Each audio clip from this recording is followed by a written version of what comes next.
Shalom, Israel. We are the ISUPK. We're the Detroit School coming to you on Monday. This is the history class. And as I said, we are the ISUPK. Started out at 1 West 125th Street, Harlem, New York. And we've been bringing, since 1969, this truth of the Bible, and that truth is that your so-called African Americans, your so-called Native Indians, your so-called Mexicans are the lost sheep of Israel. And we've been coming to you under commanding General Yohana. Again, we started out at 1 West 125th Street, Harlem, New York. This is the Monday history class. This is the Monday history class. And you know we're going to get deep into it, real deep into it. If you're looking on there, you see the title of our class today is Traitorous Leaders. Traitorous Leaders. And when we talk, you know we only talking to what? Blacks, Hispanics, Native Americans, or the so-called blacks, Hispanics, and Native Indians. So it's traitorous leaders to us, traitorous leaders that's been in place in Israel. And we're doing this for historic reasons. As you all know, today is being celebrated in America as Martin Luther King Jr. Day. Martin Luther King Jr. And I'm going to step away because the computer is way over there. I want you to see something. And I'm going to keep talking. Put a little more volume on here so you can hear me from where I'm at. I'm going to go ahead and keep talking. But what I want you to know, this title is apropos. Indeed, Martin Luther King Jr. was and is a traitor to Israel. He was and is a traitor to Israel. This is the image I really want you, I'm going to leave it up there for a second. This is the image I really want you to get in your mind. In your mind. Salah.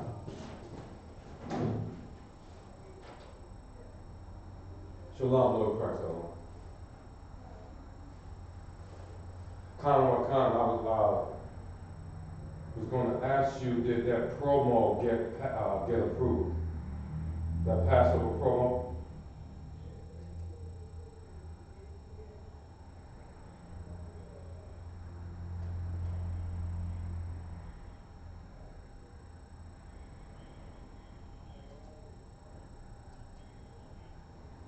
Okay, Khan, I'll see if I can pull our copy and get it played before my class is over.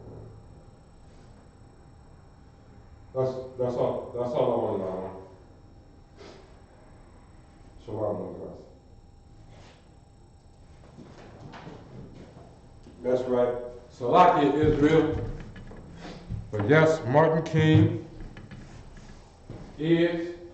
was, and is a traitor to Israel, to Yasharal. And we're going to walk through history. We're going to approach this, and the reason I say this is important, the reason I'm looking at this traitorous leaders is because Martin King was not the first traitorous leaders, and as we know today with the Creflo Dollars and the TD Snakes and the what's that little bobblehead looking dude, Al Sharptons, Jesse Jacksons, Martin Luther King III, yes, one of them two. Isaiah Cummings, I think his name is Isaiah, but Cummings, the old fella out of down south. Just about any so-called black politician, preacher, lawyer, just about entertainer, just about any black person, let me give it to you this, if they are outside of the ISUPK, and they're so-called African Americans, so-called Latino Americans, so-called Native Indians, and they're trying to give you directions on how you're supposed to live, and they're not directing you to come to the classes in the ISUPK, these are traitors, and these are traitorous leaders. These are traitorous leaders. Now, before we get into the scripture, and the reason I'm saying we want to go back and look at the scriptures is because, like I said, this is nothing new. This is nothing new. You may not recognize. I know as a child, when they was teaching us about Martin King, I didn't recognize how much of a traitor he and Louis, not even Louis Farrakhan, didn't know about him, but him and Malcolm X were at the time. Malcolm came back from Mecca, a complete integrationist, you know. Sad. You know, I don't hate them brothers, I'm sad for them. But we're going to look and see that all those brothers did, what those brothers did, and it's a terrible thing, they followed a pattern that's been with us, with Israel forever. So first, let's get off into this a little bit. Let's look at the word traitor. This is the Merriam-Webster Dictionary online definition. Definition 1, one who betrays another's trust or is false to an obligation or duty. Definition 2, one who commits treason. So now we have to understand what treason is. Again, according to Merriam-Webster Online Dictionary, treason, the offense of attempting by overt acts to overthrow the government of the state to which the offender owes allegiance, or to kill or personally injure the sovereign or the sovereign's family. Salakia, Israel.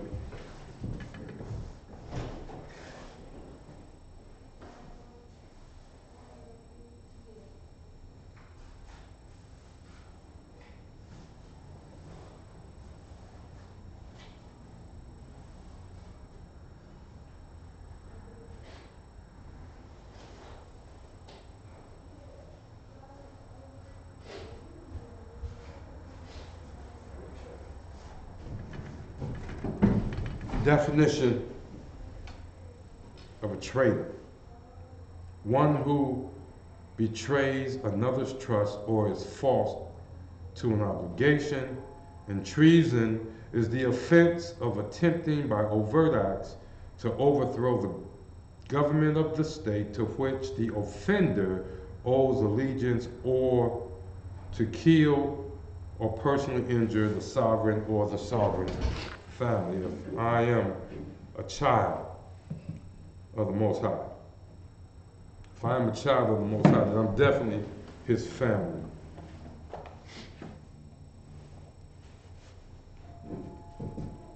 If you are an Israelite, if a person is an Israelite, if a person is so-called African American, so-called Native Indian, so-called Mexican,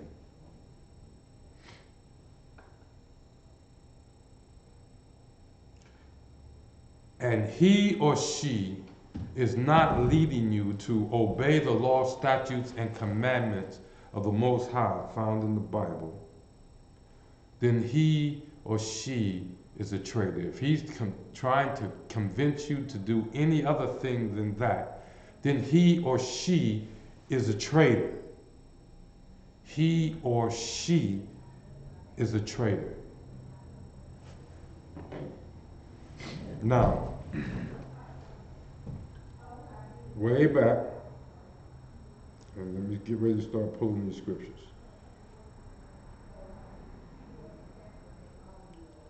Way back, when we first came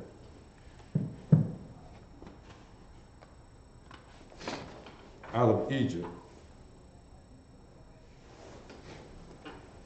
Well, let's back up. Based on that description of a traitor, we want to start, let's lay a foundation. Let's lay a foundation. First of all, the Most High chose Israel to be a nation to himself. That's the first scripture we want to look at. We're going to start laying our foundation right there. Deuteronomy 7, verse 6. Deuteronomy 7, verse 6. We're going to lay our foundation right there. And here we go. Watch how you find out that throughout your history, Israel, you've had to deal with traitorous leaders. Leaders who would force you, cause you, trick you, convince you to disobey the laws and statutes of the Most High. And in doing that, they cause you to do a lot more terrible. In ways that they, plus in the ways they had you disobey, it's just terrible. Or had us disobey. Deuteronomy chapter 7, verse 6. For thou art an holy people unto the Lord thy God. Talking about you, Israel. Here's your history. Of course, this is not the beginning of your history. Your history starts in Genesis. But at this point, you are identified. Moses is identifying, we're going back some 3,500 years. Moses is identifying you, Israel, as a holy people. That's blacks, Hispanics, natives, Taino Indians, my Jamaican brothers, my Haitian brothers, my Dominican brothers, my brothers over there in the United Kingdom, Israel. For thou art an holy people unto the Lord thy God. The Lord thy God hath chosen thee to be a special people unto himself above all people that are upon the face of the earth. This is who you are. This is point one of our foundations for this class. You, Israel, are the Most High's chosen people. Point two, the Most High has always required the leaders of Israel to lead the people to him and away from sin. And away from sin. Now, before I get there, we want to say, I keep saying so-called African Americans, so-called Latinos or Mexicans, so-called Puerto Ricans, so-called Native Americans, that they lock in. You want to go and read Deuteronomy 28. I just want to mention that as a sidebar, because the foundation principle here is that you are my Puerto Rican brothers. You are my so-called African American brothers and sisters. You are my Native American brothers and sisters. Chosen, a holy people. You are a holy people unto the Lord your God.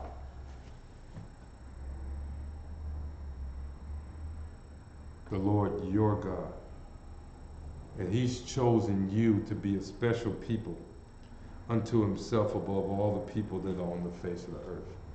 So that's the second foundation principle. When I'm talking about peoples in here, if I'm just talking in general, I'm talking about Israel, and I want you to know that I'm talking about Israel collectively.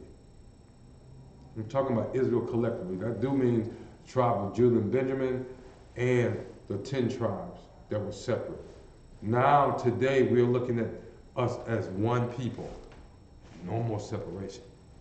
No more separation. One people. And they've used that against us, to keep us against each other all these years. Puerto Ricans against Mexicans. Native Americans from North America, from natives from against Central and South Americans. Blacks against Mexicans. What's going on? It's time for us to be back together, so we're going to approach this as a collective Yasharala, as a collective Israel. Now, the Most High requires the leaders of Israel to lead the people to Him and away from sin. Principle number 2. Let's look at Deuteronomy 1 and 9, starting at 9. Deuteronomy 1, starting at verse 9.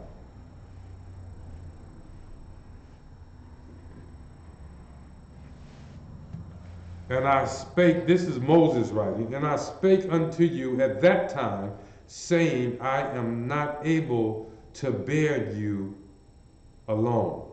Moses at this time is talking and addressing the people. He's addressing the people, and he's explaining to the people some things about to come. He's giving them some of their history. He's going back in the time, and he said, time came when the people had grew to be so much that judging the people, ruling over the people, he couldn't do it alone. He said, I spake unto you at that time, saying, I am not able to bear you myself.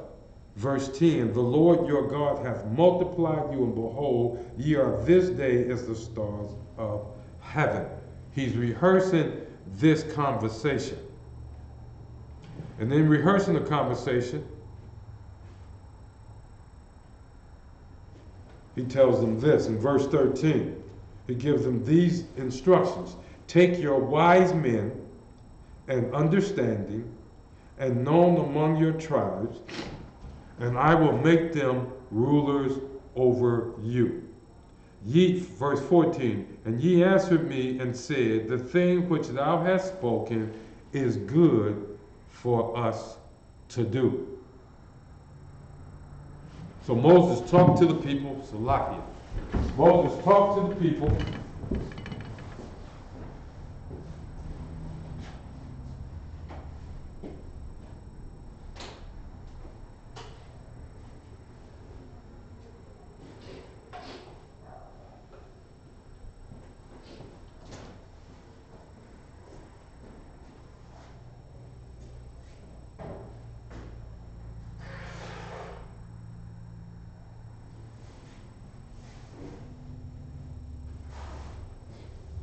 Salakia, Israel.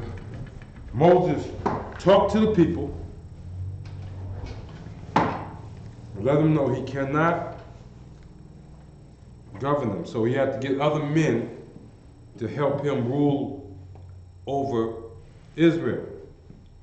Verse 15 tells you what he did. He says, so I took the chief of your tribes, wise men, and known, and made them heads over you, captains over thousands, captains over hundreds, captains over 50s, and captains over 10, and officers among your tribes. Verse 16, and I charged your judges at that time, saying, hear the causes between your brethren, and judge righteously between every man and his brother, and the stranger that is with him. Verse 17, ye shall not respect persons in judgment, but ye shall hear the small and the well. Ye shall hear the small as well as the great. Ye shall not be afraid of the face of man, for the judgment is God's. And the cause that is too hard for you, bring it unto me, and I will hear it. Verse 18, and I commanded you at that time all the things which you should do. So here we see principle 2. The Most High requires leaders of Israel to lead people to him and away from sin. This is why he set up judges between, so that they could easily judge the matter. When somebody has an argument against a brother, the brother don't listen, you take it to the next level, you take it to counsel. If someone feel they need to go to court, they go. But it's among us. And we have to rule righteously according to this. Now, it's just not personal matters. This is all matters. Sin is illegal in Israel. Just like in America, there's consequences when you go over the speed limit because it's illegal to go over the speed limit. You can end up in court. All sin is like that in Israel. All sin is like that. We have no business eating shrimp, crab, pork, lobster. I have no business, trying to seduce my brother's wife. I have no business, worshiping other gods or profaning the Sabbath. None. Sin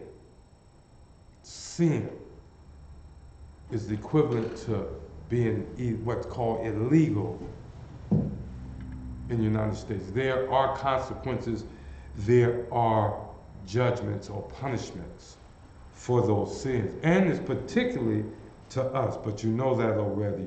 We're going to reference Psalm 147, 19 and 20.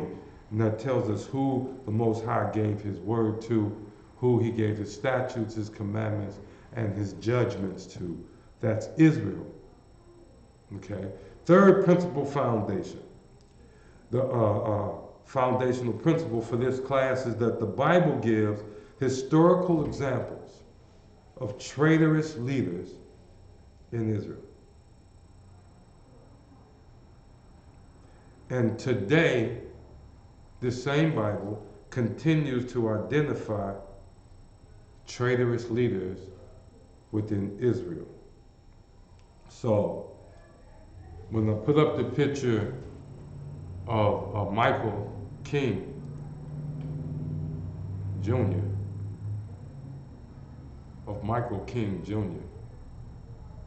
and had the word superimposed across that traitor, believe you me, by the time we walk through here and you go back and take a look at what he and his contemporaries did, have done, and what his predecessors, not his predecessors, but those who come after him, what they continue to do, those who now reign in his stead continue to do, you will in no doubt understand that this is a historical problem. We've had traitors before. Again, I want to tell you, when we take a look at these treacherous leaders, these traitorous leaders, we're looking at Israel collective. So I'm not just going to pick on folk out of Judah. I'm not going to just pick on folk out of the 10 tribes. It's going to be somebody coming from every side. From every side. We're going to pick them up. And I hate to tell you, so lucky, I know I'm going to get a call if I'm wrong, but I've studied this. I don't believe I'm wrong. Because what? We let the Bible speak for itself. Look at that definition one more time, and we're going to start going, we're going to pull some scriptures to look at some people. Look at this definition one more time. Treason. The offense of attempting by overt acts to overthrow the government of the state to which the offender owes allegiance. Treason. You're a traitor if you commit the act of treason. The government of our state is the Most High. Begins with the Most High. He gave us his law, statutes, and commandments. You got that? About 600, right around 613 if I'm correct. That's it. It's not a whole lot. It's not a whole lot. And you can keep every last one of them.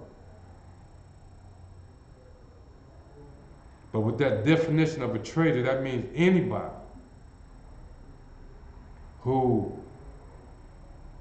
don't keep the law, statutes, commandments, influence other people not to keep the law, statutes, and commandments, is a traitor.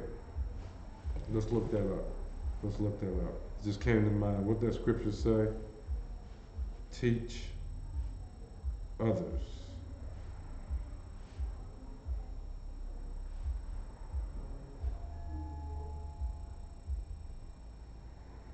No, that's not it. Let me go find that. There's a scripture. I want to believe it's in Matthew.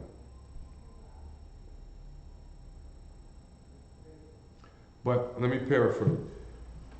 The Bible said that if you disobey the law and you teach others to disobey the law, and you're an Israelite, you shall be called the least in the kingdom of heaven. I think that's it. I want to pull that directly. Matthew.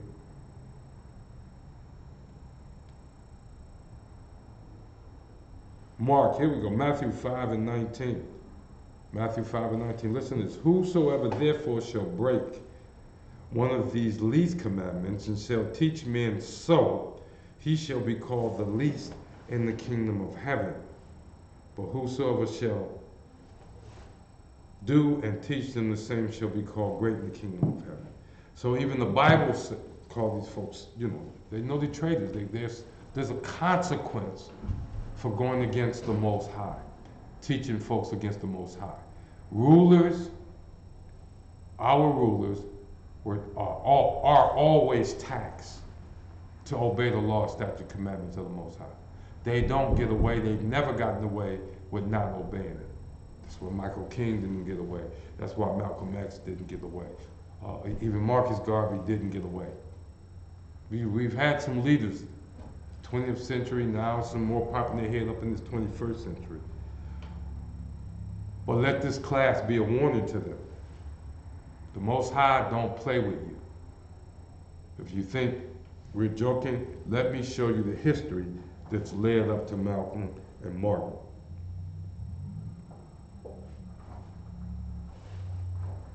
We're going to take a look at some of these folks, starting with, it's going to be a tough one. Let's go to 1 Kings.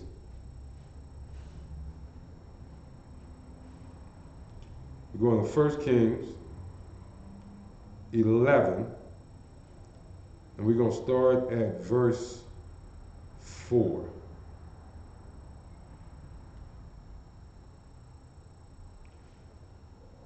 First Kings chapter 11, verse 4.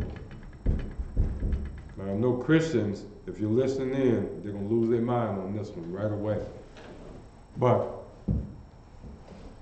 we've been taught to teach as the oracles of God. That means I can't say anything more or less than what the Bible says. So we're going to read this scripture. 1 Kings chapter 11, verse 4. For it came to pass when Solomon was old. For it came to pass when Solomon was old. This Solomon is that Solomon born between Bathsheba and King David. King David's second child by Bathsheba. And if you remember, Bathsheba was the wife of the Hittite Uriah, who David committed adultery with. And as a result of that adultery, God punished him, punished David. And he caused that child to die. David understood his treachery, his treason in that. You see, but David was counted as a man after God's own heart.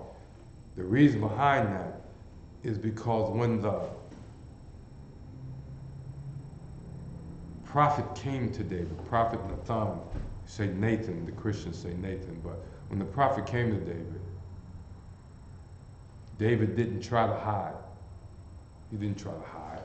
In fact, he wrote the 51st Psalm. They tell me as a result, when he wrote the 51st Psalm, he talking about his soul cleanse, purge me with his sop, make me white as snow. He knew he had messed up. He knew he had messed up. So David, that one thing didn't count David, Most High. He caused David to pay for it. And it's the only thing that's mentioned when it talks about him later. They call him perfect, save for the incident with Uriah the Hittite, you know. But let's look at his son, who the Christian world touts as the wisest man that ever lived. And then tongue-in-cheek they say other than Jesus Christ. That's how they do that. But they make great movies and they've done great things for King Solomon. But this is what the Bible has to say about King Solomon. Okay, he's still a hero, but we got to be honest. This is our history. For it came to pass when Solomon was old that his wives turned away his heart after other gods, and his heart was not perfect with the Lord his God, as was the heart of David his father. What did Solomon do? It said his heart was not perfect. It said that his wives, you know, he had what? 300 wives, 700 concubines. He had a lot of wives. It said when he was old, that his wives turned his heart after other gods. Let's go up to verse 1. Just real quick. And we want to know who these wives of Solomon were. But King Solomon loved many strange women, together with the daughter of Pharaoh, an Egyptian, women of the Moabites, and the Ammonites, and the Edomites, and the Zidonians, and the Hittites, of the nations concerning which the Lord said unto the children of Israel, Ye shall not go into them, neither shall they come in unto you, for surely they will turn away your heart after other gods. Solomon clave unto these in love. Solomon followed after his heart. And they turned his heart away from the Most High. And being that Solomon was a star, his actions no doubtedly influence, just like stars today, influence the actions of other Israelites to do the same thing. He caused them to count an evil thing, marrying strange women, marrying strange men, which here we just found out are women of another nation.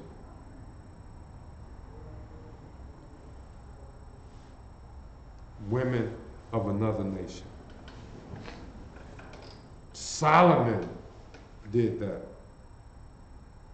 Of the nations concerning which the Lord said unto the children of Israel, Ye shall not go into them, neither shall they come unto you, for surely they have turned away your heart, they will turn away your heart after other gods. Solomon clave unto these in love.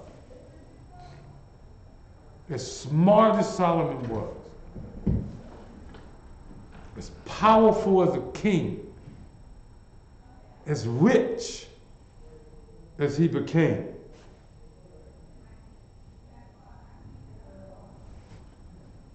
he was putty in the hands of his wives, these strange women.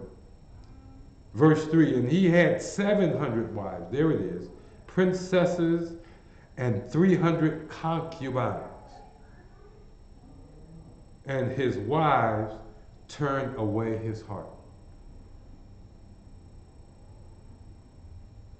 These strange women turned away his heart. For it came to pass when Solomon was old, verse 4, that his wives turned away his heart, what? After other gods. So he looked at the way they worship. He looked at their religion, and instead of what?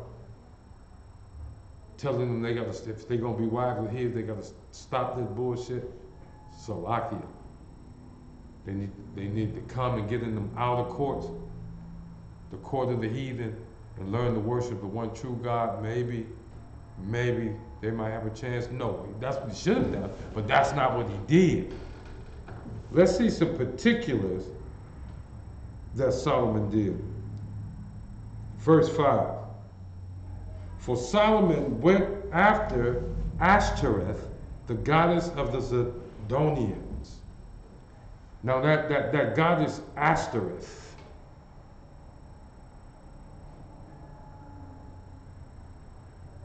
it comes down through pagan history to be associated with Astarte, which in today can be translated to what? Easter. That Ashtoreth pole, they talk about that. The goddess Ashtoreth. So that you around here in the 21st century chasing so-called chocolate egg laying bunny rabbits. Solomon fell for the same thing. In fact, as a star,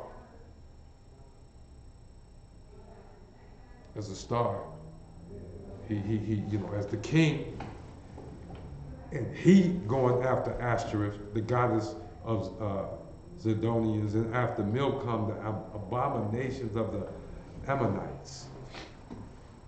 Solomon is worshiping other gods. He's paying homage to somebody other than some God other than the Most High God. Verse 6, 1 Kings chapter 11, this is verse 6.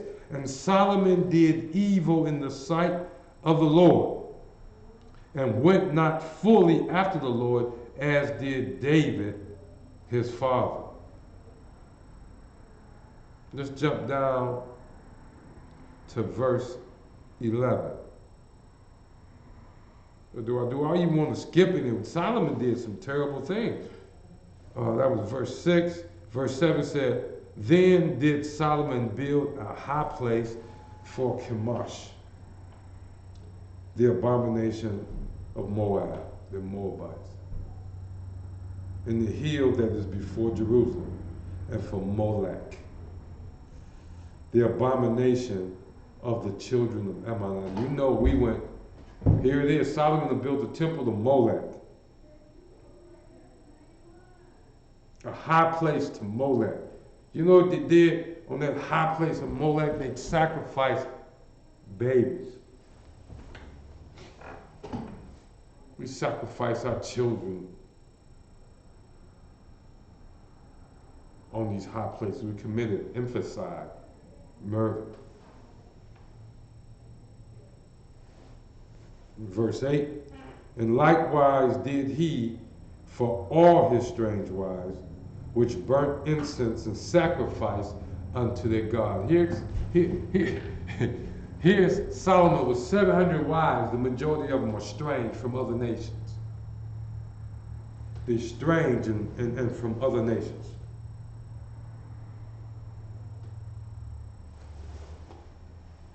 And we see back here that he built a high place for a god called Chemosh, the abomination of Moab. He built a high place for Molech, the abomination of the children of Ammon. He went after the goddess Ashtoreth of the Zidonians, and after Milcom. And whatever he did with them, the Bible records. And likewise, verse 8, did he for all his strange wives, which burnt incense and sacrifice unto their gods. So he built a high place or some type of temple or some type of worship place for all 700, for all his strange wives, which were the majority of his 700 wives,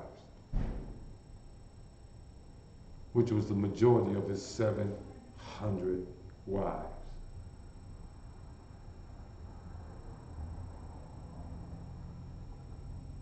Imagine that. Fix that in your head. Fix that in your head. Imagine that. You an Israelite. And you know of the wisdom. You sit back in a state ran by Solomon, whose leadership heretofore up until now has been so great that he's made silver in Israel to be like rocks. To be like rocks. Silver is money. Silver today is considered a precious metal. There's some way between semi-precious and precious, but it's getting more precious. Some days it's more precious than others. But in Solomon's Jerusalem, throwing pieces of silver around was like pennies today. Care how much silver you had, you know, didn't mean nothing because it was that rich, and that means what? Israelites weren't doing too bad under Solomon. But here's the problem. He followed after strange gods in the interest of these strange wives he was in love with. He clave to them in love, the Bible says. We get so stupid behind women. But this is what our great Solomon leader did. In doing this, he became a traitor. He was a traitorous king, and the Most High did not appreciate it. He did not appreciate it. Let's jump to verse 9. And the Lord was angry with Solomon because his heart was turned from the Lord God of Israel, which had appeared unto him twice. Now he really pissed off. And we're going to get to some other leaders too, but it's hard to get away from Solomon. I mean, we talking about the brothers that had jewels in his cheeks. The originator of the gold chain in the grill. We pumped Solomon up. Rightly so. But we do have to examine, when we're talking about these traitors leading Israel today, that has led Israel into this deeper and deeper into this captivity. This is crazy. We so deep in this captivity and so messed up in our head that we don't even know we locked up. That we don't even know we in captivity. We think we free. We think we free. And when we go back and see that this is nothing new, look at Solomon. He's the king. The Most High has appeared to him twice. Twice.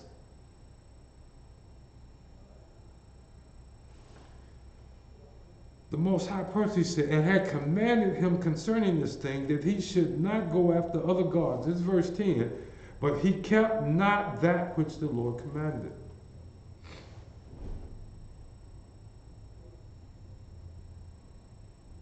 Solomon made himself an enemy to the Most High.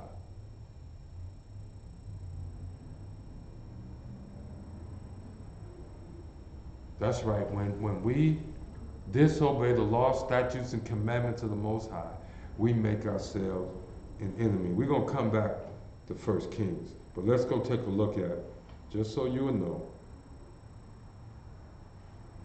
We're going to take a look at Exodus. Let's go to Exodus, and we're going to go to Exodus 20.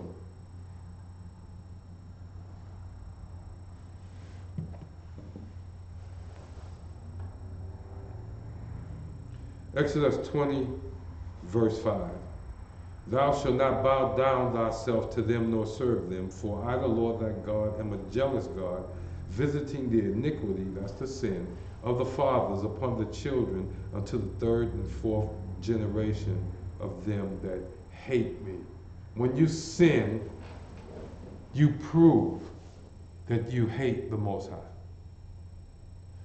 Solomon sinned terribly. Solomon made himself an enemy. Solomon showed such hatred for the Most High in these actions.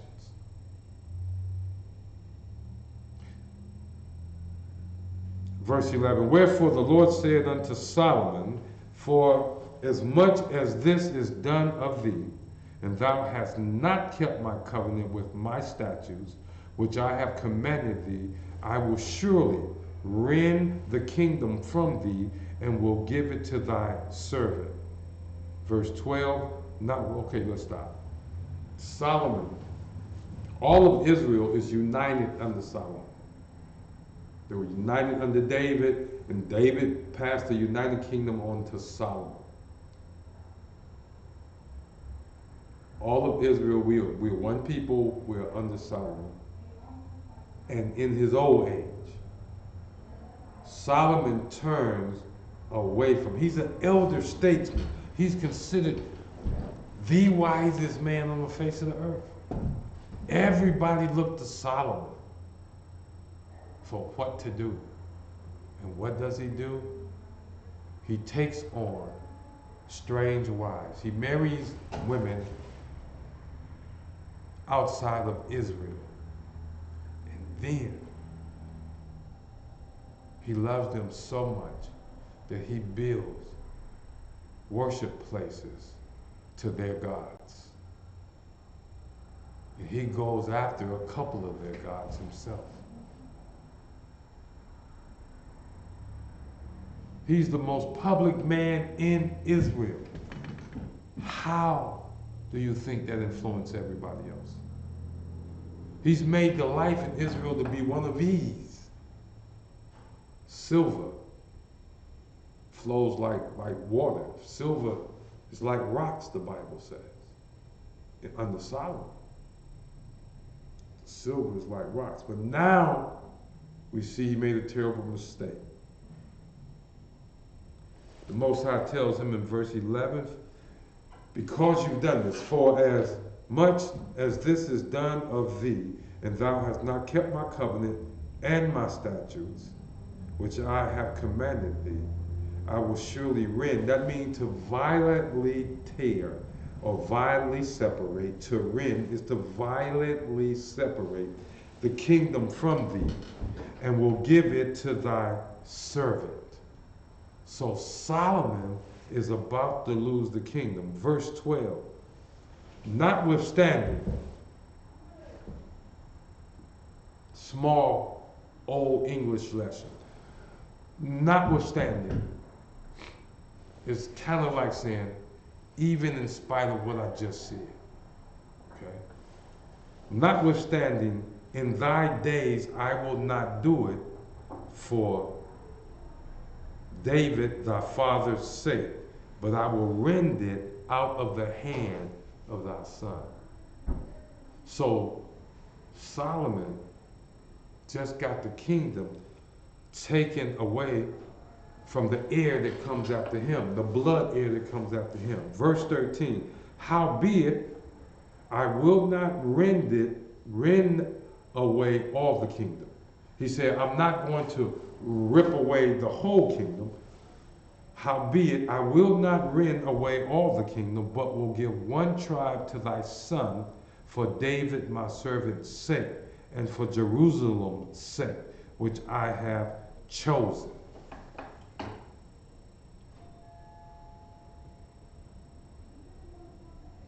So, the house of David is going to get to keep one tribe, one collective tribe. It's really Judah and Benjamin, and some Levites, and a few from the other tribes who stayed behind, who didn't leave Jerusalem, who stayed within Judea. Later on, you'll find out about that, under Rehoboam.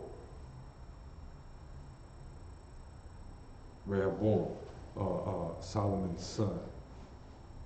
Let's jump down to verse 29, and we're gonna be through with Solomon when we get through this. Verse 29, and we're gonna read a little bit of that.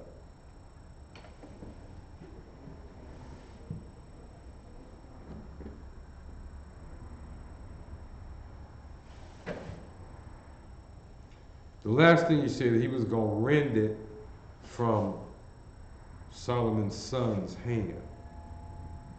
11:29 says, and it came to pass at that time when Jeroboam went out of Jerusalem, that the prophet, okay, I may have Salakia. Let me back up. We finish up on Solomon here. We see that the Most High, verse 11, verse 13. There we were. You're going to leave Solomon's seed with one tribe. The other 10 is going to go someplace else. The scriptures we want to look at next deals with, is going to bring us to where those other tribes went. Where did Israel go? Because what happened when the split did come, they had Israel, or the 10 tribes on one side, then you had Judah down in the south. Then you had Judah down in the south in Jerusalem, and then Judea. Those are other 2 tribes who were separated. So we want to look at verses starting at verse 29 and see where it went. So our first traitor was Solomon. In this lesson, Solomon ain't the absolute first. I'm not saying that.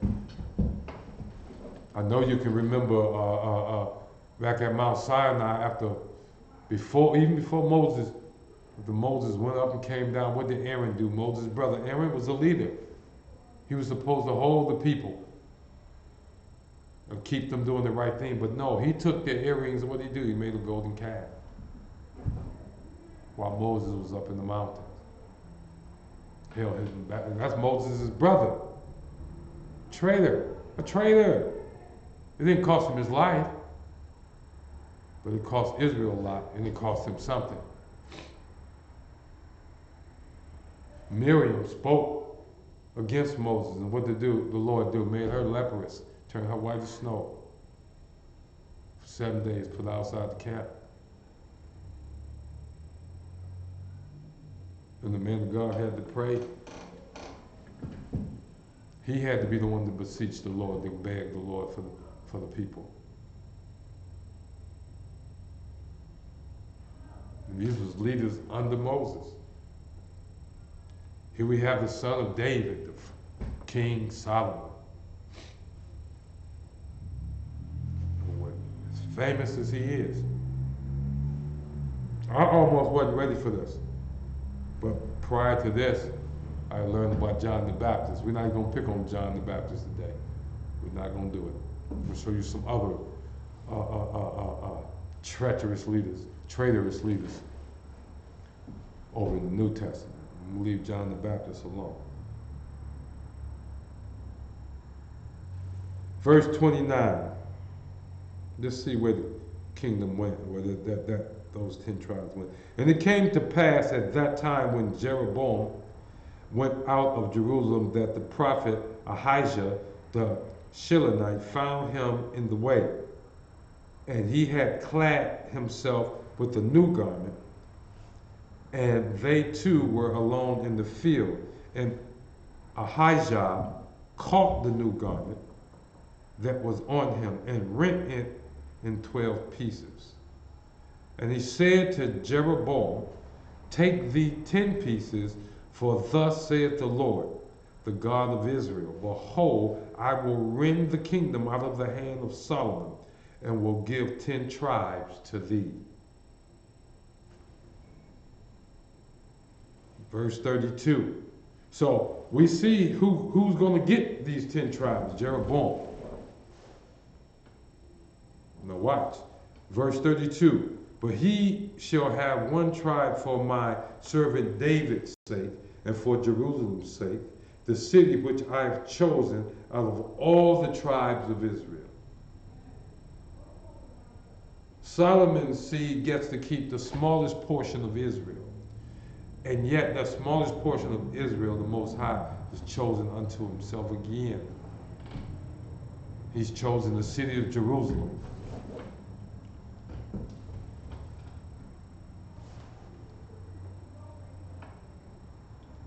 Because that they have forsaken me and have worshipped. Listen to this now.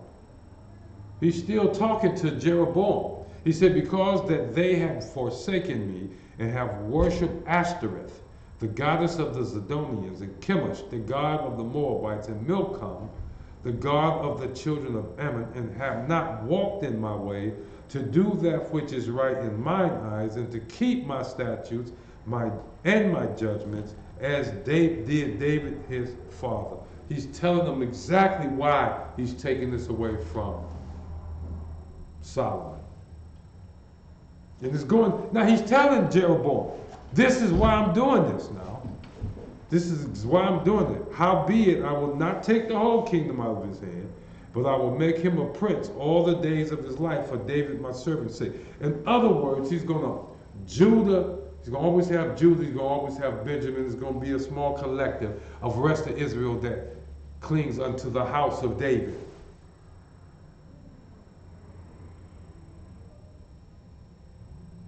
Just paint the picture.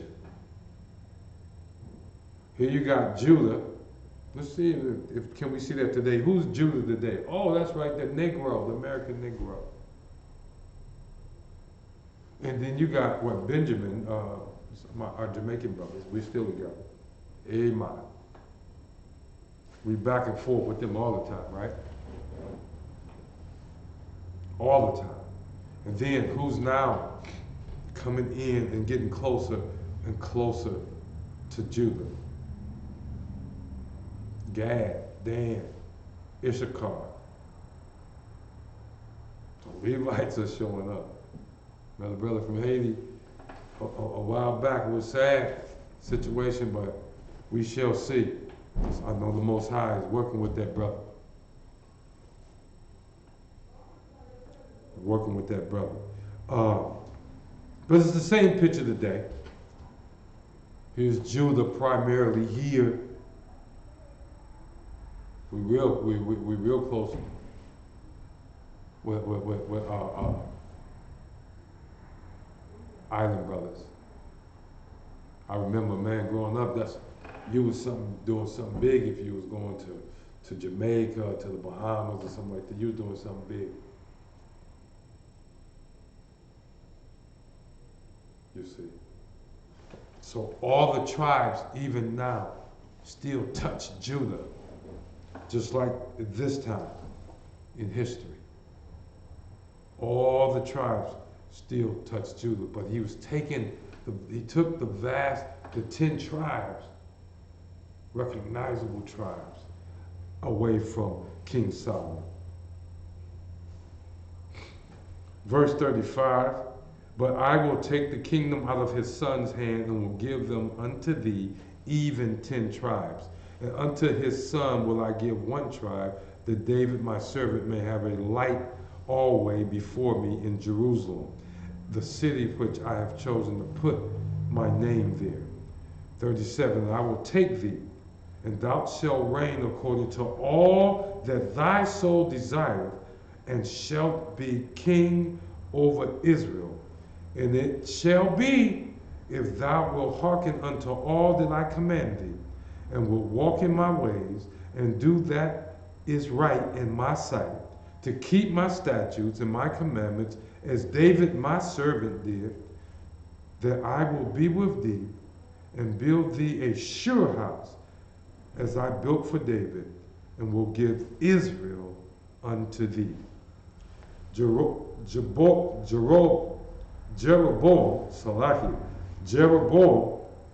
the Most High has given him the opportunity.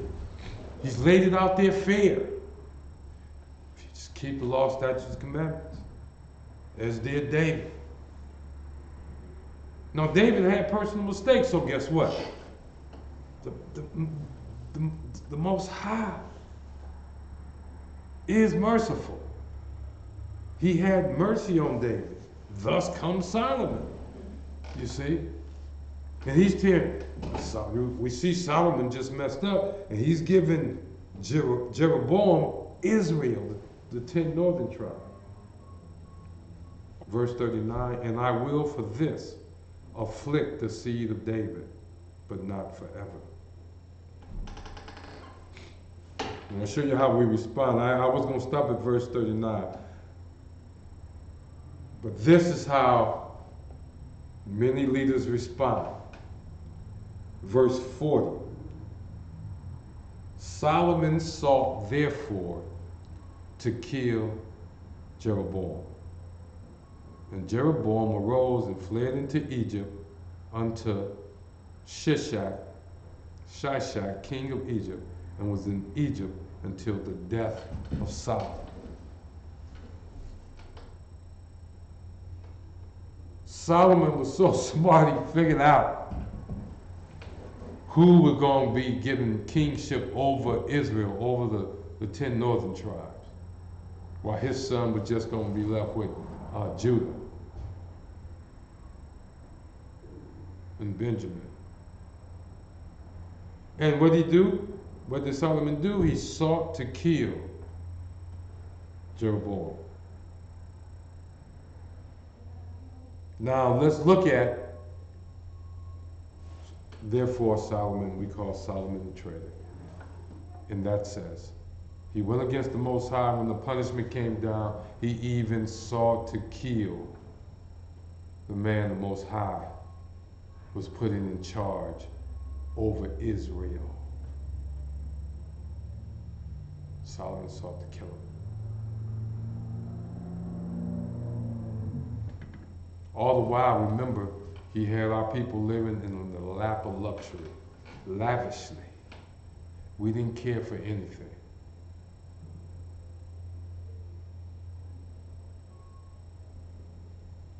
And notice the Most High, I'm not even going to separate them until after Solomon is dead. Not going to do it in Solomon's lifetime.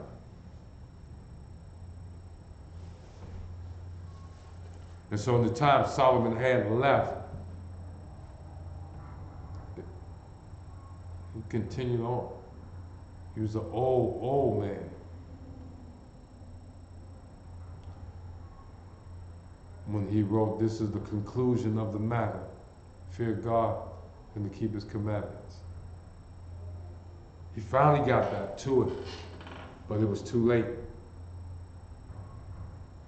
What King said, I fear I've integrated my people into a burning house. Too late, King. It was too late. I think I'll take what he did back in the 60s kind of personal, because, man, I remember the days when we would walk to our doctors. Oh, who's the real MD? Dr. Young, Dr. Franklin, real MDs. He was just black men with black nurses, looked like us, Israel. I remember that.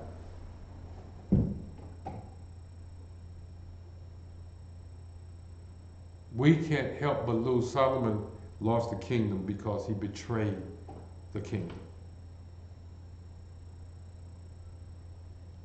We probably never count how many folks sinned because Solomon sinned.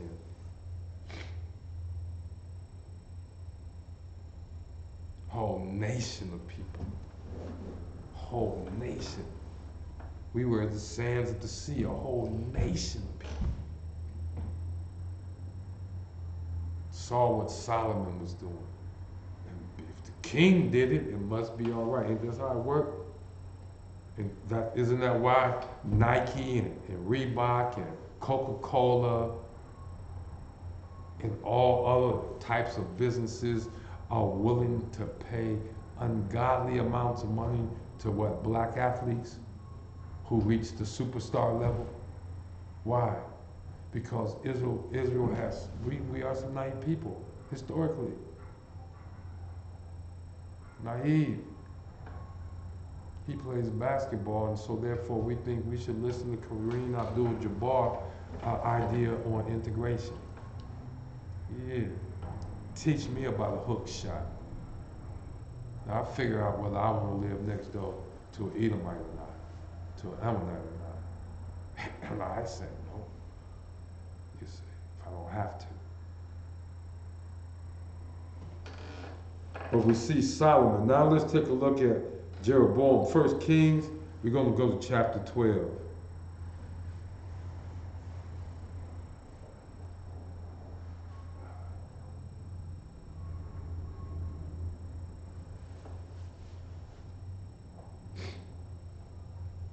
We're going to start at verse 25. Let's go down there. And we're looking at Jeroboam. Verse 25. We're going to look at how he reigned. 1 Kings chapter 12, verse 25. Then Jeroboam built Shechem in Mount Ephraim, and dwelt therein, and went out from thence and built Penuel. And Jeroboam said in his heart, listen, listen. You know the heart don't have a mouth. This is what he was thinking to himself. And when he said in his heart, he thought and determined in his own mind. That's what it means. And Jeroboam said in his heart, now shalt the kingdom return to the house of David. Huh? That makes sense to you? Didn't make sense to me. Then Jeroboam built Shechem in Mount Ephraim, and dwelt therein, and went out from thence and built Penuel. And Jeroboam said in his heart, now shall the kingdom return to the house of David. Verse 27, if even unto Rehoboam, king of Judah, and they shall kill me, and go again to Rehoboam, king of Judah. Something wrong with this man's thinking. The Most High just gave him Israel, minus 2 tribes. He's built 2 cities. He's built 2 places. And for some reason, he has a problem with Israel returning to Jerusalem to go to do sacrifice at the house of the Lord. Why? Because he believes, and this is in his heart now, this is in his own heart, this is Jeroboam thinking to himself. He's thinking, it don't say anything about he went to get counsel. It don't say that a lion spirit showed up. It says he's thinking to himself. Guess what? He didn't even have to think to himself. All he had to do, what the Most High asked him to do, what was that? Obey the law, statute, commandments of the Most High. And if he was going to obey the law, statute, commandments of the Most High, where would the people go worship? Where would they go make their sacrifices? They would go to Jerusalem. But there's something wrong with his heart. Because he says to himself, if this people go up to do sacrifice in the house of the Lord at Jerusalem, then shall the heart of the people, of this people, turn again unto their Lord, small L, even unto Rehoboam, king of Judah, and they shall kill me, and go again to Rehoboam, king of Judah. So he got the kingdom from the Most High. But his heart is so messed up with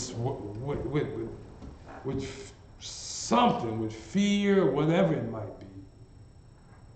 His thought process is messed up. The Most High just gave him the kingdom. And he knew or should have known that he got the kingdom by the will of the Most High, not by anything he had done. And so nobody could wrestle it away from him except the Most High give them permission to do that. And guess what? As long as he did not sin, the Most High was going to be on his side. That's what the Most High said. I'll give you the kingdom. If you serve me the way David served me, if you serve me the way King David served me, I'll give you the kingdom. But no. But no.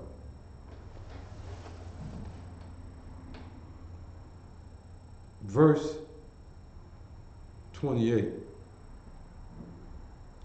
Whereupon the king took counsel, so he's going to get some counsel, and made 2 calves of gold, and said unto them, it is too much for you to go up to Jerusalem. Now understand, when Jeroboam got to have the kingdom, his purse was still pretty damn fat. So what he does, he come out, he make these 2 calves of gold, and I'm sure the people looked at him and said, what are you doing? But guess what? They was already used to it under who? Solomon. Why? Because Solomon built worship objects and houses and statues, what? For his wives. And so this calf symbol is something, what? That Israel is used to already. And here comes this king, this leader put in place by God himself, put in place by God himself, by the Most High himself. And he turns around. Instead of trusting the Most High, his selfish ways kick in. He's worried about his place. He's worried about his rulership, not the Lord's rulership.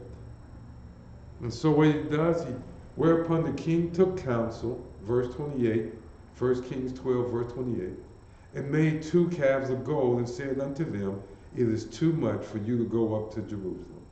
Behold thy gods, O Israel, which brought thee up out of the land of Egypt. Kiss. As the brothers say here, good night. Good night. No, Martin King wasn't the first, man. This guy a traitor.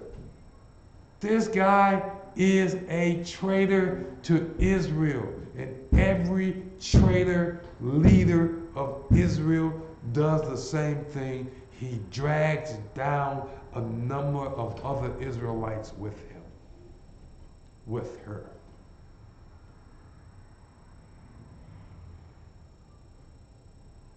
Isn't that what T.D. Jakes is doing? Creflo Dollar, he drank all. You know how you could tell who's going with him? Look at who's in his church on Sunday. Dragging them down. Martin King.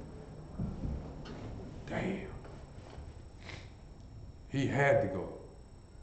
Even Malcolm didn't drag down as many people as Martin.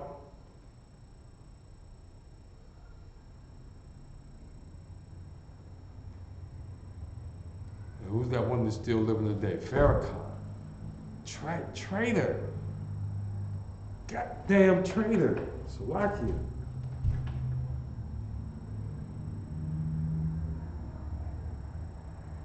Can look a lot like Jeroboam. Who's a traitor? He's a traitorous leader in Israel. He deliberately built idols and told Israel that these idols was the gods that brought them out of the land of Egypt. Verse 29, and he set one in Bethel,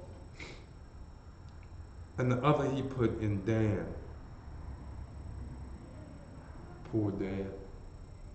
And this thing became a sin, for the people went to worship before the one, even unto Dan. And he made an house of high places, and made priests of the lowest of the people, which were not the sons of Levi.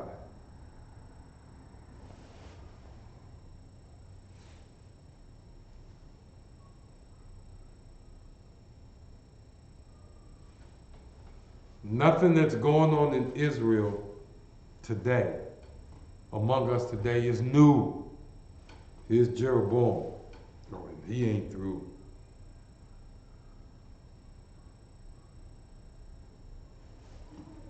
These, and he made an house of high places. Now, that's interesting. He made a house, this is a singular thing, of high places.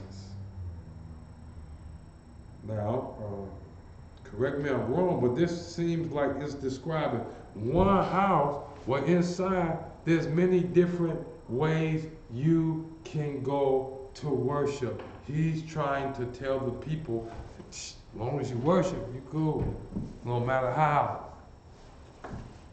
Whatever God you call your God, then that's where your power, it's cool with me.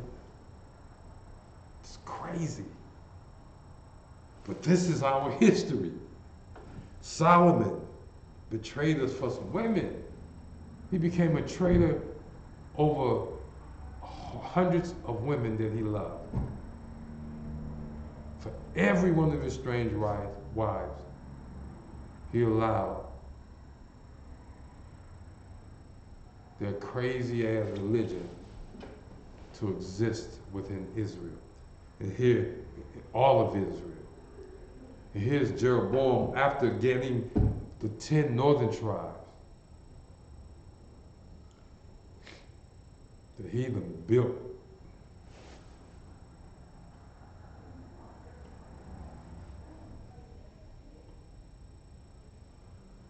two places for the people to go worship and two gods.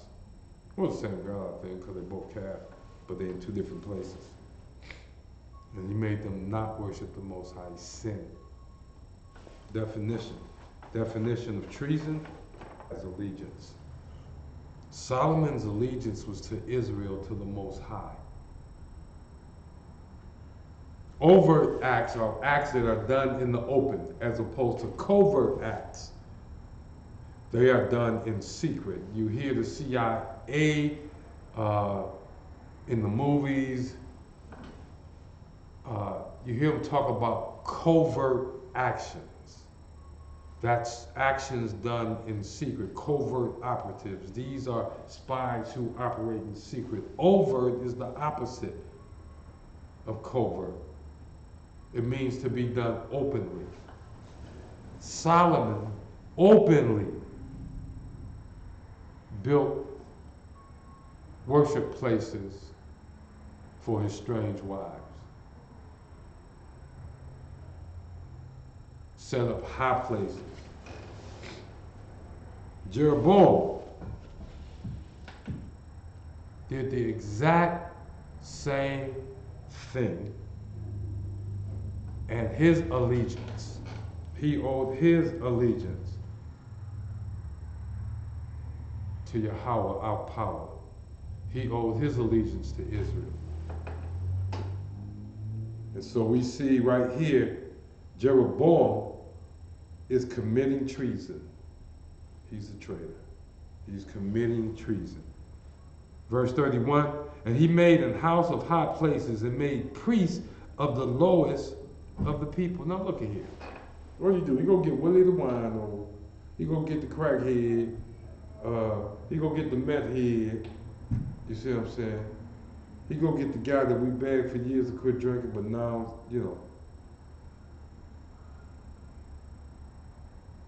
a bum. He go get the lowly thief. He go get the lowest. That's what it said. And he made a house of high places and made the priests of the lowest of the people. Over in the New Testament where Yahweh said, and if you teach me to do, you shall be the least in the kingdom of heaven. This is what he did. He went and got the least that was among our people, which were not the sons of Levi. Verse 32, and Jeroboam ordained a feast in the 8th month on the 15th day of the month, like unto the feast that is in Judah. And he offered upon the altar, so did he in Bethel, sacrificing unto the calves that he had made. And he placed in Bethel the priests of the high places which he had made. He even put a priest in place. And he went up there and he sacrificed. So he offered upon the altar which he had made in Bethel the 15th day of the 8th month, even in the month which he had devised of his own heart, and ordained a feast unto the children of Israel, and he offered upon the altar and burnt incense. Jeroboam had lost his mind. Jeroboam had lost his mind. He was a traitor. You see what all he did?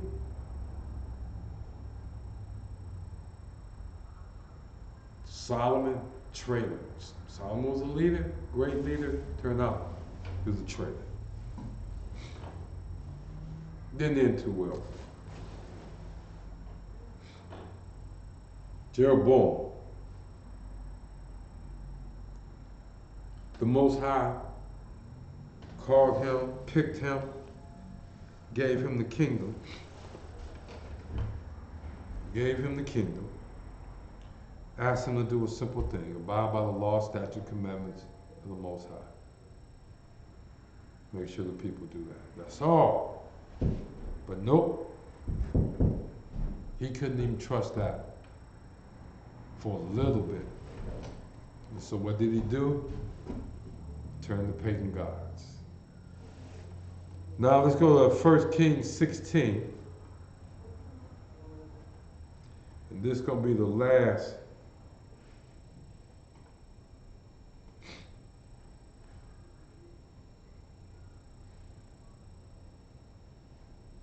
of our Old Testament leaders I want to look at.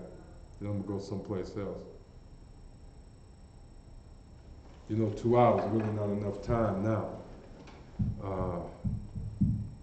1 Kings 16, and we're going to start with the 28th verse.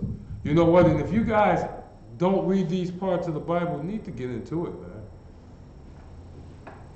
Because you read some of these, and you'll read something over here, as did so-and-so with Omri, such and such. You're going to really need to know what went on with that. Anyway, let's go. 1 Kings 16 and 28. So Omri, slept with his fathers and was buried in Samaria, and Ahab, his son, reigned in his stead. Ahab is an Israelite. Verse 29, and in the 38th year of Asa, king of Judah, began Ahab, the son of Omri, to reign over Israel. And Ahab, the son of Omri, reigned over Israel in Samaria 22 years. So Ahab was around for a while. You know, we at the max, we only got to put up with Donald Trump crazy ass for another 4 years. You see. And I only mention that in the reference of how long it is. That guy was around. He was the king for a while. 22 years is nothing to shake at. Those of you who are 22 now, and 22 years from now, you'll be 44. In another short 22 years, you'll be 66, you see. But Ahab reigned 22 years, and Ahab, the son of Omri, watch what he did evil in the sight of the Lord, above all that were before him. Now, you know how bad you have to, how evil you have to become. This is what the Bible says about Ahab. Sounds like he was a traitor to me, but he did evil in the sight of the Lord. And when you do evil in the sight of the Lord, you are a traitor. You are a traitor, just that simple. Your allegiance should be to the Most High. This brotherhood. These records. Law, statute, commandments of the Most High. That's the government of the Most High. And you rather topple that than to do right. You rather go worship another God. But let's see what Ahab does. I'm not going to get on you. I'm not going to get on you, Israel. And Ahab, the son of Omri, did evil in the sight of the Lord above all that were before him. How evil could he, to be the most evil ever? To be the most evil ever. This is the good old, you know people talk about the good old days? These are the leaders from the good old days. Some of your leaders from the good old days. Those of our fathers who tried to do the right thing, those was the ones that didn't have it easy.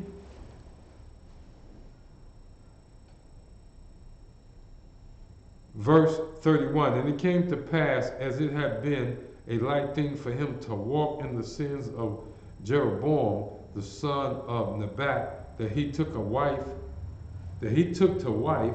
Jezebel, the daughter of Ethbaal, king of the Zidonians, and went and served Baal and worshipped him. Ahab is given the kingdom in a quick succession from being given the kingdom. What does he do? He marries this bitch, what's her name? Jezebel. He brings this bitch to us. Let me show you. That ain't new either. That let you know that something else going on with us ain't new. You know what that is? T.D. Jakes bringing us the Paula Whites. Bringing these white women to us that we supposed to what? Fall down and worship after the pattern that Joyce Myers, Paula White, and even the black women, what's her name? What, Shirley Caesar? Juanita Bynum? And then them white girls, we supposed to fall down at their feet? Ahab brings the bitch in that gets to messing with the damn prophets. He brings in Jezebel. And he worships what? Her God. And he serves Baal and worship him. This is what Ahab did. Verse 32. And he reared up an altar for Baal in the house of Baal, which he had built in Samaria. He built a house, well, that's a church. What you would call a church today. Nothing new. I look at the names of these churches today and know it's just as crazy as it was back then. This is the same exact thing. Every time somebody come along with their God, here they go. They go on the goddamn building spree. Who can build the biggest, prettiest church? I remember as a little boy out in Inkster, Michigan, there was a church by the name of Second Baptist around the corner from where I live. Now, Mama made us go up to Smith Chapel AME Church. There was a Baptist church around there, and they had some music that used to cause us to pat our feet and stuff. And then they got a new pastor. Reverend Young was gone. I think his name was Young, something like that. And they got this new young fella here. And he worked and worked and worked and got him a building up on Inkster Road and closed the doors of Second Baptist and changed the name from Second Baptist to the Cathedral of Faith. To the Cathedral of Faith. And this sounded so luxurious. And all the folks went flocking after that young fella to the Cathedral of Faith. I remember that. This is what's going on with Ahab. He's building churches. He's building a grove. Ahab did more. Listen to this. And Ahab made a grove. And Ahab did more to provoke the Lord God of Israel to anger than all the kings of Israel that were before him. Damn it, didn't we just hear this other guy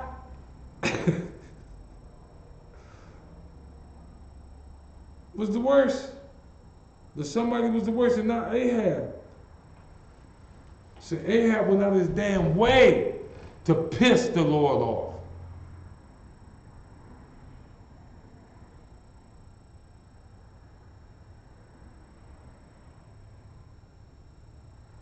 To piss the Lord off.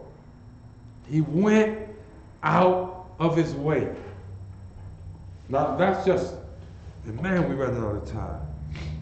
That's only 3 kings. That's only 3 kings from the Old Testament. It was more than that. If you go read the books of the kings and the chronicles of the kings, if you go read those books, study those, right? You'll find it. And this king, and he became king, and he either what? He did what was right in the eyes of the Lord, or he did what? What was an abomination in the eyes of the Lord. He did evil in the eyes of the Lord.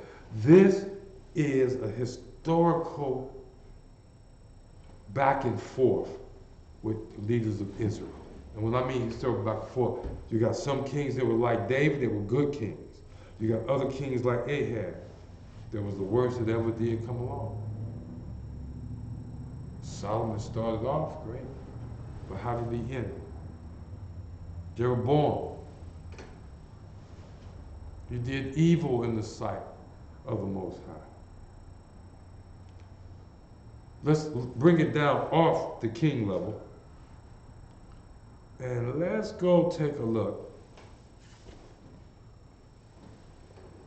at some more people at a different time. We're going into the time period when we had to deal, as a people, we had to deal with those pesky Greeks. We had to deal with them damn Greeks. And so we're going to go to 1 Maccabees 2, and we're going to start, go 1 Maccabees 2 and verse 29. Listen to this.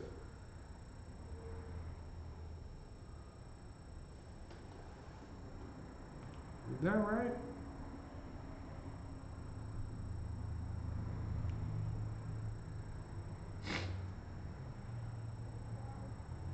Okay, let me back up a little bit. Let's start at verse 27. I'm going to start up a little higher.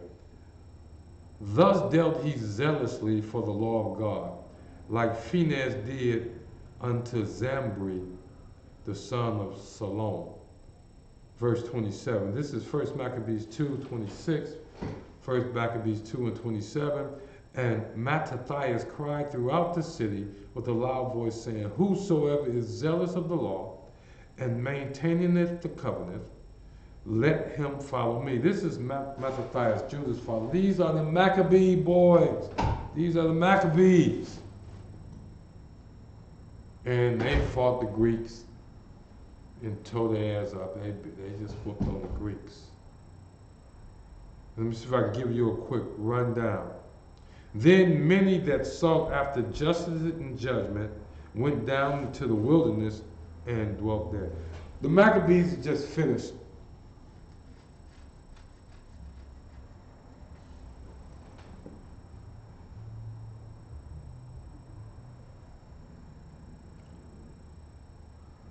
Matthias had a fit.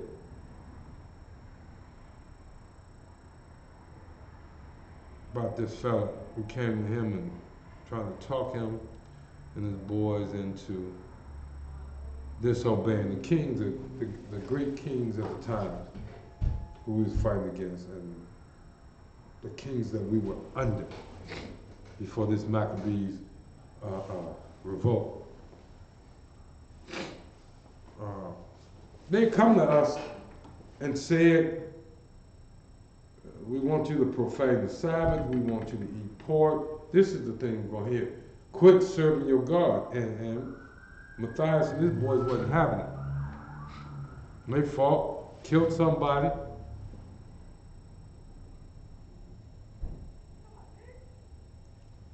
And so the folks in that region decided to go hide, to flee to the woods. And so verse 28 says, so he and his sons fled into the mountains and left all that ever they had in the city. They was getting ready for a fight. Verse 29, then many that sought after justice and judgment went down into the wilderness to dwell there, both they and their children and their wives and their cattle, because afflictions increased sore upon them. Okay, the Maccabees did this thing, they didn't dash, starting to rethink the strategy or to think what strategy they're going to use next, but that left a lot of people unprotected, so they run and hide.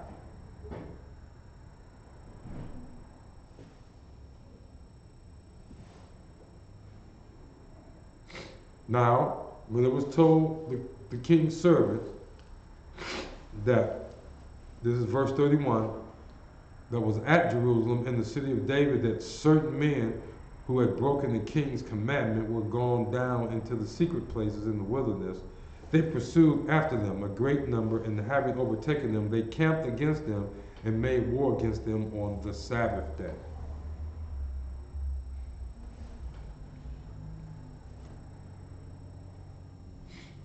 Now these are some folks that's actually right. They're not with Mattathias. Remember, they're down in the wilderness. They're not up in the mountains. But they're down in the wilderness. Mattathias had already said, look at here, follow me if you want the Lord on your side. These are some people who did not follow Mattathias and his sons. Did not follow them. But they went off what? Under the direction of other people. They went off on their own. Now the names are not given who they followed down into this place. And they trying to be zealous. But they said, now watch this. They went down there, they pursued after them a great number, having overtaken them. They camped against them and made war against them on the Sabbath. And they said unto them, let that which you have done hitherto suffice. Come forth and do according to the commandment of the king, and you shall live. In other words, okay, some folk got killed back there, y'all ran away, we didn't caught up with you. Look, let bygones be bygones. Come on back, eat some of this roasted pig, you know, get you a ham sandwich, eat some shrimp, crab, and pork lobster. You know what I'm saying? Come on down here, get you a heathen woman in your bed, you know, get you some mixed children going on, and we know that, you know, you're going to obey the king. That's all the king wants you to do. And they said, but they said, in verse 34, we will not come forth, neither will we do the king's commandment to profane the Sabbath. He said, we're not going to do that. And guess what? We ain't supposed to fight on the Sabbath day. You know them Old Testament Christians, right? Them Old Testament Christians who like to call themselves Israelites and tell you not supposed to, you know, cook on the Sabbath day. They'll tell you not supposed to walk no longer than this many on the Sabbath day. But they don't understand. Get with the ISUPK. Get with the ISUPK and don't end up like these people I'm getting ready to read about. Because this is what the Old Testament, Shalom, Shalakia, Shalom, Lord Christ,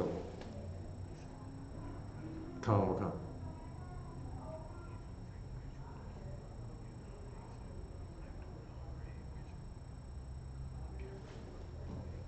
Khan Wakan. Shalom, Lord Christ. Now, as I was saying, these people, when they was given the chance to go with Mattathias and his son, they chose not to. But when the trouble comes, now they're going to run down to the wilderness, and they following somebody down there who, guess what, the Lord didn't put in charge.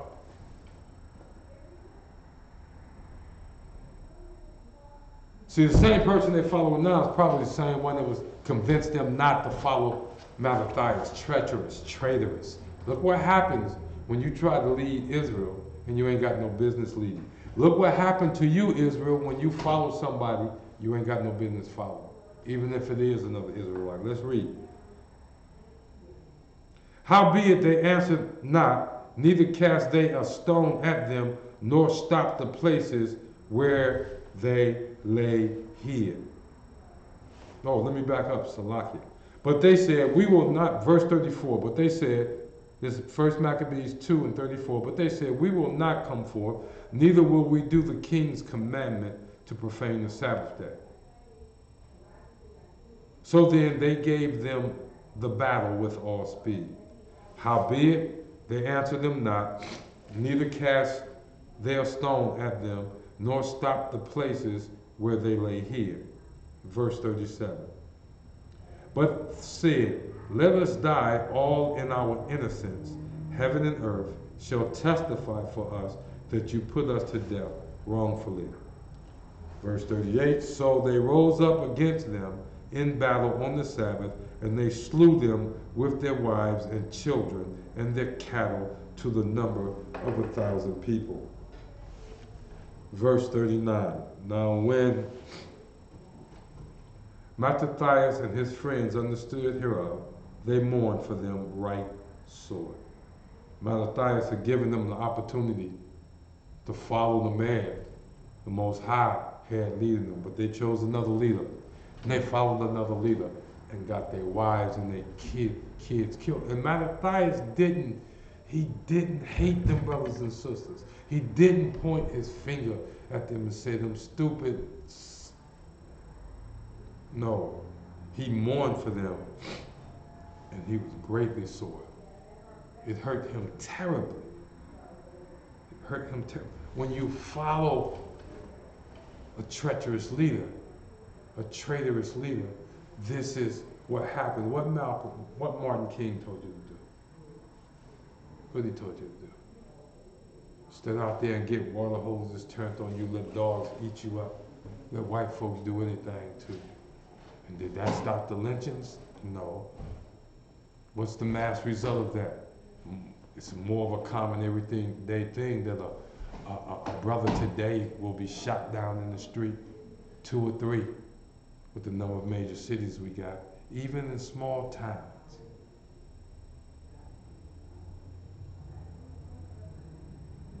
Following a traitorous leader.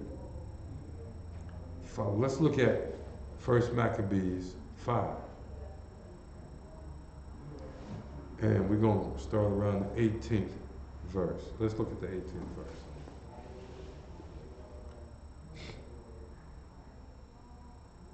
There's some more going on with the Maccabees.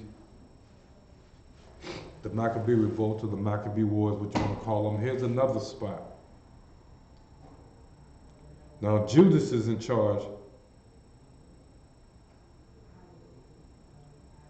Judas Maccabee is in charge now. And he's giving some orders. He's going someplace they've been fighting, and they're getting ready to go into Galaad, into the country of Galaad. And so we're going to pick it up at the 18th verse in chapter 5. 1 Maccabees chapter 5, verse 18. So he left Joseph, the son of Zacharias, and Azarias, captains of the people, with the remnant of the host in Judea to keep it, unto whom he gave commandments, saying, take ye the charge of this people, and see that you make not war against the heathen until the time that we come again. So Azarias and Joseph got orders. They captains and they got orders, right? Leave the heathen alone. That's all they have to do. Let's go down to verse. That's all I want to point out there. They are now the leaders down in Judea, and they have their orders. Leave the heathen alone. Don't make any war with them. Verse 56. 1 Maccabees 5, verse 56. Joseph, the son of Zacharias and Azarias, captains of the garrisons, heard of the valiant acts and warlike deeds which they had done. Talking about Judas and the brothers. Verse 57, wherefore they said, let us also get a name and go fight against the heathen that are round about us. These two niggas started thinking. Instead of following orders, they started thinking. They started thinking. And in their thinking, what they say, oh, let's go get some glory. They would have got all the glory they needed had they just followed orders. Had they just followed orders. But nope. They didn't want to follow orders, they wanted glory. You keep on reading. So when they, verse 58, so when they had given charge unto the garrison that was with them, they went towards I am near. Then came Georgius and his men out of the city to fight against them. Verse 60, and so it was that Joseph and Azarias were put to flight and pursued unto the borders of Judea, and there were slain that day of the people of Israel about 2,000 men. Traitorous leaders. When you disobey an order, you are a traitor. Scriptures say, obey the men that have charge over you. These men were in the army. These men were captains. These men was given a command over a garrison and told to stay there and just post guard. Just post guard. But no, they get this wise idea. They want to be famous. They want to be like Judas and the boys, so they want to be famous. And they get these men together and they lead them out, and the men follow them. And 2,000 are killed because of some traitorous leaders. Some traitorous leaders. Look at here, it's not that much time left. I don't want to go over, so we're going to pick this up next week. Remember, we stopped at 1 Maccabees 5. We want to pick it up because we want you to see how important it is to the Most High that we obey His laws, statutes, and commandments down to even the point of who we follow. The Most High has one man in the earth today to do His will. One leader. Hear, O Israel, the Lord thy God is one. And that one leader is who? Commanding General Yohana of the ISUPK. If you are not in the ISUPK, you are not in the truth. Every other leader that you follow is a traitor to the Most High. Just like Martin King was a traitor. Like Malcolm X was a traitor. Marcus Garvey, traitor. So if you're following behind T.D. Jakes, you're following a traitor. If you following behind those Israelites who think they are Egyptians, you following them, you're following traitors. You're following the coon crowd, the bobbleheads on TV who want to be white and want you to follow them into white America and find your place in white America. You're following a traitorous leader. And we're going to bring that out, that we still got some more. There was traitorous leaders in Yahushua's time when he walked the face of the earth. There was traitorous leaders then. We're going to look at them next week. Shalom, Israel. Remember, we are the ISUPK, coming to you out of 125th Street, Harlem, New York, 1 West, 125th Street, Harlem, New York. Been bringing this truth to you since 1969, the Commanding General Yohana. What is that truth? That you, so-called African American, you, so-called Native Indian, you, so-called Mexican American, you are the lost sheep of Israel. Pay your tithes and come into the truth. Shalom, Israel.